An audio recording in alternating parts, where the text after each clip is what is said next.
Lakwatsirang babae. Ngayong araw maglakwatsa na naman ang babae. Siyempre hindi yan aalis ang babaeng yan kung hindi siya maglalagay ng kuloriti sa pagmumuka niya. Magaling lang naman yung babaeng yan sa paglalagay ng mga kuloriti sa pagmumuka niya. Pero paasikasuhin mo yan sa bahay, ipaglaba mo yan siya. Napakatamad niya. Pero utusan mo yan mag-makeup, mag-skincare. Napakabilis niya. Ang kubita dito sa bahay naninilaw na. Pero ang nguso niya pulang-pula.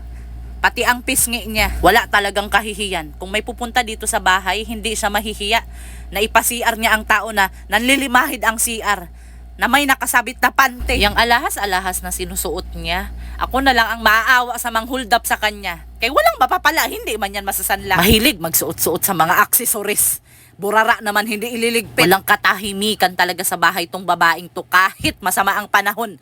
Kahit mabagyuhin tayo, hindi talaga niya mapigilan ang pagkalakwatsira niya. Isasama pa ang mga bata sa mga kalukuhan.